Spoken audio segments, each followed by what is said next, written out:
Temat kryesore të takimit të sotëm midis presidentit të Serbisë Aleksandar Vučić dhe ambasadorit rus Aleksandar Bocan Harçenko ishin marrëdhënie dypaqe, stabiliteti energjetik dhe sfidat rajonale, njoftoi presidenti i Serbisë dhe theksoi se vëmendje veçantë ju kushtua furnizimit me gaz të Serbisë dhe kushteve që sigurojnë sigurinë, parashikueshmërinë, çmimet dhe diversifikimin e mëtejshëm të burimeve. Vučić theksoi se Serbia do të vazhdojë dialogun mbi këtë temë dhe me vendosmëri dhe pragmatikisht duke mbrojtur interesat e qytetarëve të saj.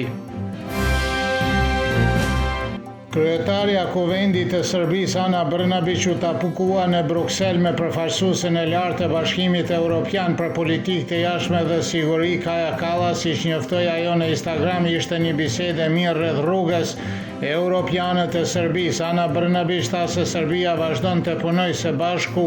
me Bashkimin Evropian për reforma dhe do të sjellë dobi qytetarëve tonë se qëllimi strategjik i politikës së jashtme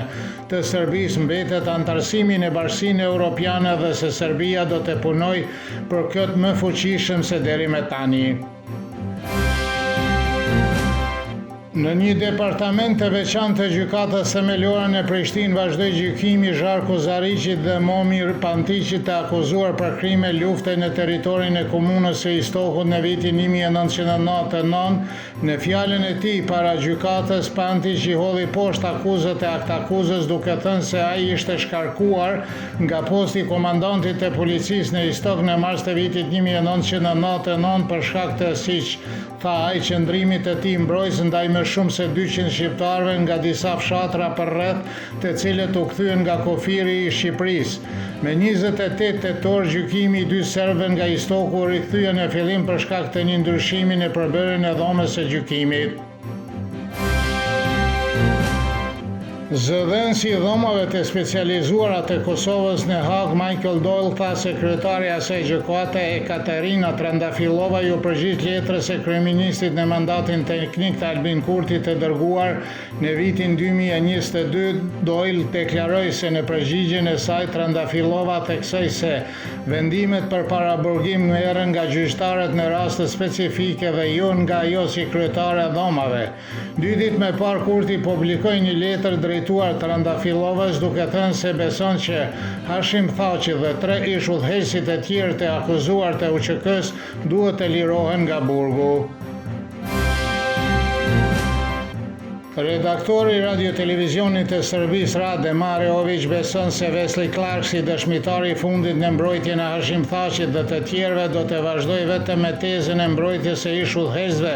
të UÇK-s që po gjykohen në Hag, se nuk mund të jenë drejt për drejt përgjegjës për krimet për të cilat akuzohen, por se dëshmia Clark nuk mund të sjellë një përmbysje. Avokati Tom Gashi beson se dëshmia Clarkit do të kontribuojë në përcaktimin e së vërtetës. Unë besoj se është një nga dëshmitarët shumë të rëndësishëm për mbrojtjen e Hashim Thaçit dhe të tjerëve që po gjykohen në gjykatën speciale, tha Gashi. Kryetari i organizatës e veteranëve të UÇK-s Hysni Gucati beson se dëshmia e Wesley Clarkit do të jetë rënditëse për gjyqtarët dhe se mbrojtja bëri një punë të shkëlqyer duke sjellë Clarkin në Hag.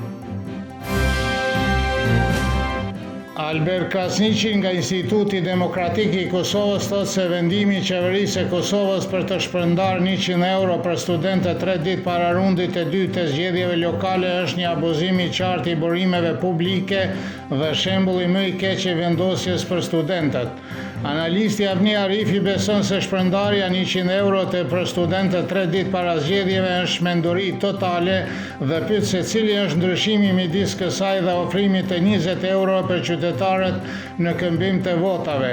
Analisti Gzim Kasapolli thotë se është për të ardhur keq dhe fyse që Albin Kurti njoftoi dhënien e 100 euro për studentët, pasi si shtotai Kurti ka mbrojtur qëndrimin kundër keqpërdorimit të parave publike për 20 vjet. Sindikata punonëse të radios dhe televizionit të Kosovës dërgoi një letër Albin Kurti duke kërkuar ndërhyrjen e tij të menjëhershëm për të zgjidhur krizën që u krijua në RTK. Në letër thuhet se aktualisht me shumë se 700 punëtorë të RTK-s kanë mbetur pa paga dhe pas tyre janë po aq familje varen nga të ardhurat për jetën e përditshme. Kjo situatë kërcënon jo vetëm mirëqenien e punonjësve, por edhe funksionimin normal të shërbimit informativ publik, thuhet në atë letër. Moti gjatë fundjavës do të jetë kryesisht me vranësira dhe shira me erë të dobët të lehtë juglindore, e cila do të jetë më e fortë në Banat dhe në rajonin e poshtën të Danubit. Moti i tillë do të mbetet të hënën dhe të martën. Nesër temperatura në mëngjes do të jetë nga 4 deri në 10, kurse ajo maksimale ditore nga 8 deri në 14 gradë Celsius.